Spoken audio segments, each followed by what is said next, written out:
Waalaikumsalam warahmatullahi Di sini saya dengan Saikum dan Alif, Maya, Yasin, dan ada kameramen Nina. Kami akan mewawancarai Bapak Kepala Sekolah, yaitu mengenai beberapa hal. Apa Bapak diizinkan? Silakan. Baik, pertanyaan pertama, ada mengapa sekarang ada kegiatan kegiatan? Mengapa sekarang ini ada kegiatan kementerian? Jawabannya karena dulu tidak ada kegiatan kementerian, maka sekarang ada. Maksud tujuannya adalah bahwa kegiatan kementerian itu memasukkan program untuk membekali siswa-siswa, khususnya siswa putri, dengan pengetahuan praktik terkait dengan keagamaan. Materi-materi yang tentunya diharapkan bisa memiliki manfaat, daya buka untuk siswa putri punya kompetensi. Baik kemarin itu terkait dengan nonton film, bagaimana anak-anak putri bisa masuk ke sesi itu memiliki wawasan hal yang baik, hal yang buruk. Kemudian juga sholat berjamaah bersama supaya mereka punya yang biasa tidak sholat jadi sholat. Kemudian yang kegiatan-kegiatan lainnya adalah misalnya bacaan surat-surat pendek, itu menjadi pengalaman tersendiri dari anak-anak putri. Sementara yang dilakukan Jumatan.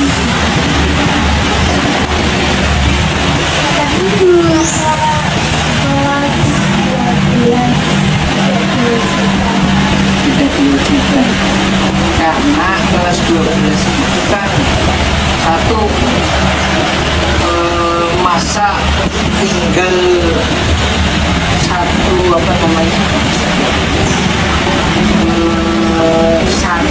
tahun lagi, masih 1 tahun lagi. Dan yang pertama itu adalah ini supaya kedepannya itu bahwa anak-anak yang kelas 10, 11 itu bisa menjadi mentor untuk adik-adik kelas ini. Jadi yang memang kelas 12 itu tidak dilibatkan karena satu permasalahannya untuk mereka itu jam pulangnya itu berbeda dengan siswa kelas 10 dan kelas 11. Dia lebih awal. Kemudian terkait juga dengan tenaga apabila guru pendamping dan guru pendamping. Kedepannya memang ada rencana bahwa nanti di kelas 10, 11 dan 12 itu kegiatan kemudian rencananya untuk diterapkan di semua.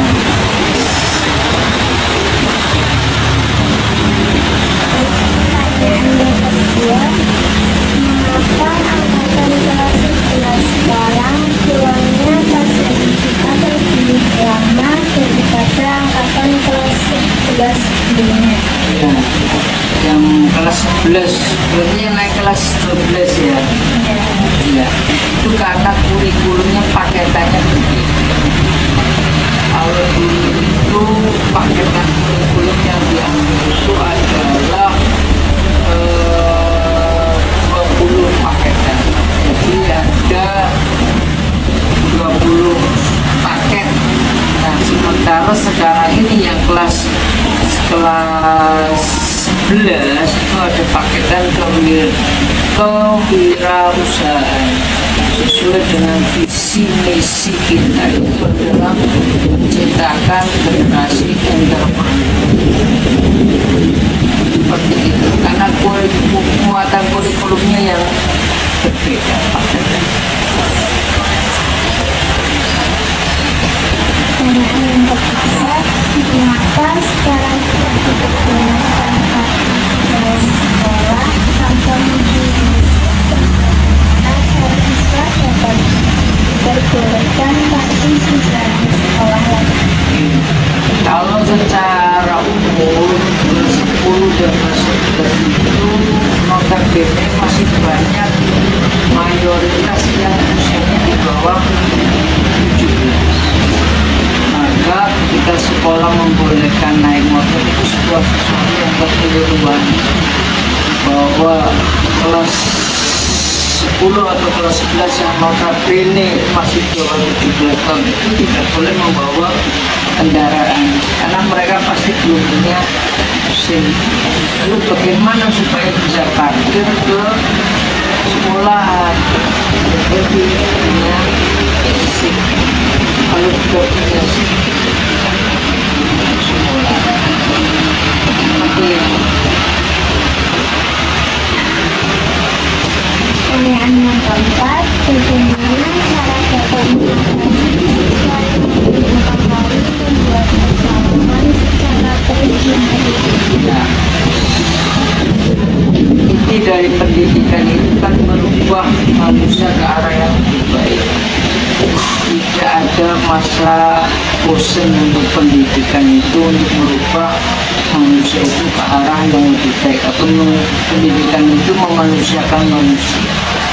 Jadi ketika kita menghadapi anak yang dalam tanda kutip itu agak nakal, ya manusia pasti ada punya sisi itu. Itu sebagai seorang pendidik kita punya kewajiban, punya tanggung jawab untuk merubah.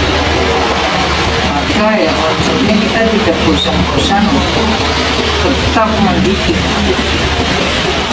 Tapi kalau anaknya tidak mau berubah, Pada titik akhir kita akan sampaikan kepada orang tua. Pada titik akhir ya kita akan berkoordinasi dengan orang tua. Ketika kita tidak bisa, ternyata anak tidak punya kemauan, orang tua juga tidak bisa, sekolah juga merasa sudah titiknya dan juga nanti akan berimbas pada sesuatu yang lebih hebat, ya kita koordinasi dengan orang tua. Mungkin ada tempat yang pas, mungkin dia tidak cocok pendidikan di negeri, mungkin di SMA, mereka punya karakter tersendiri, cocok mereka yang paling tahu. Kalau dipaksa padu nanti takutnya tidak bisa berkembang. pertanyaan yang terakhir, mengapa semangsi tulangan selamat dari dengan sekolah yang lain? Sekolah yang lain yang sekolah yang lain Sementara siapa berapa? Namanya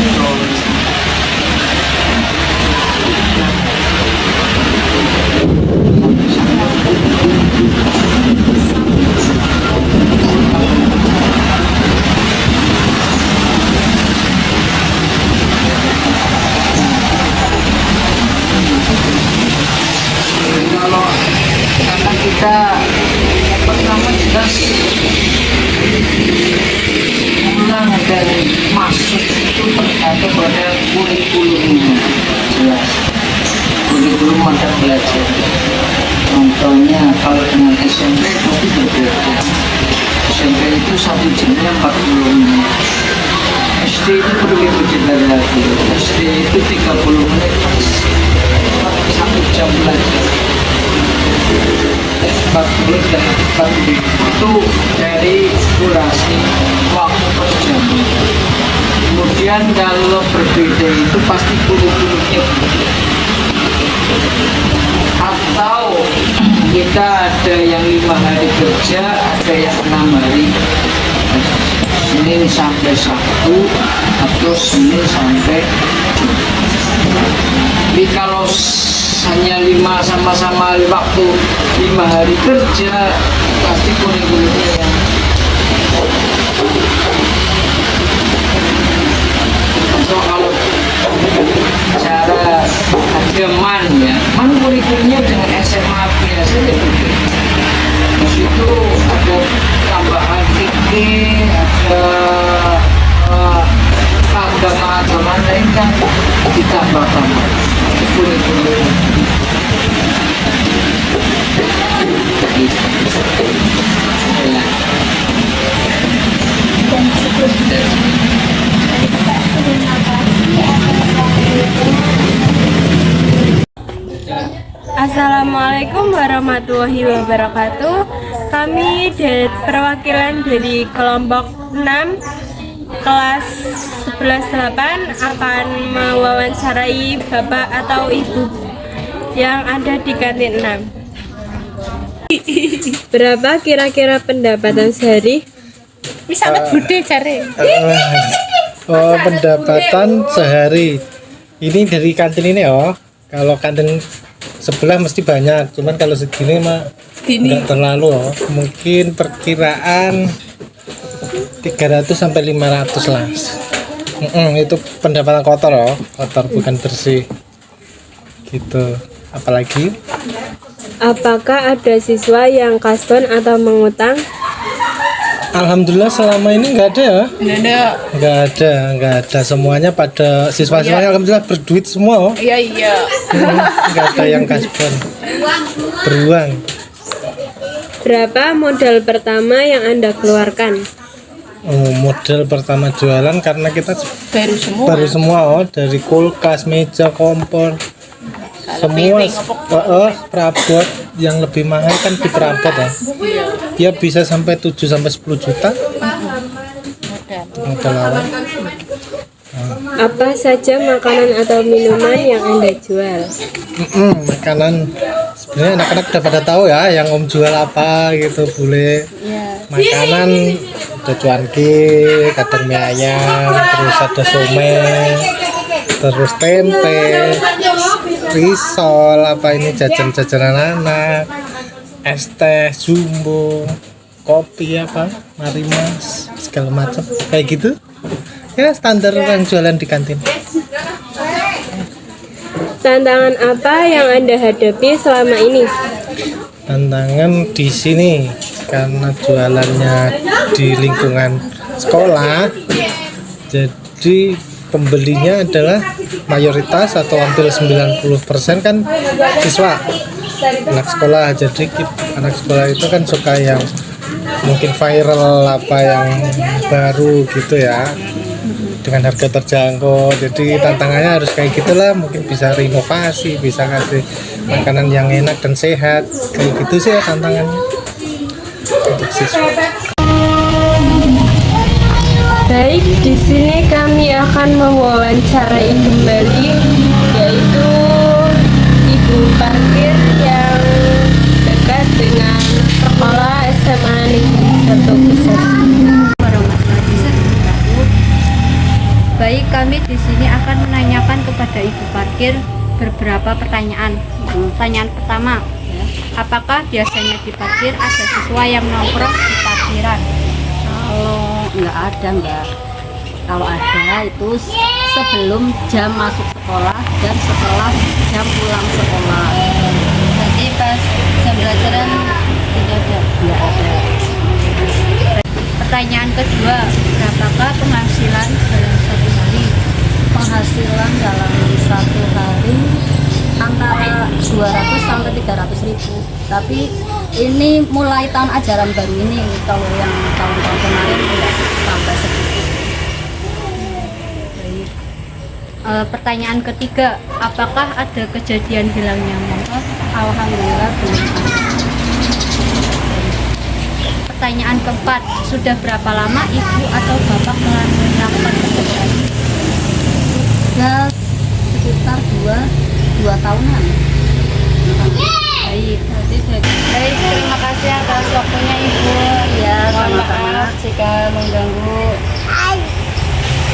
ucapkan terima kasih dan wassalamualaikum warahmatullahi wabarakatuh.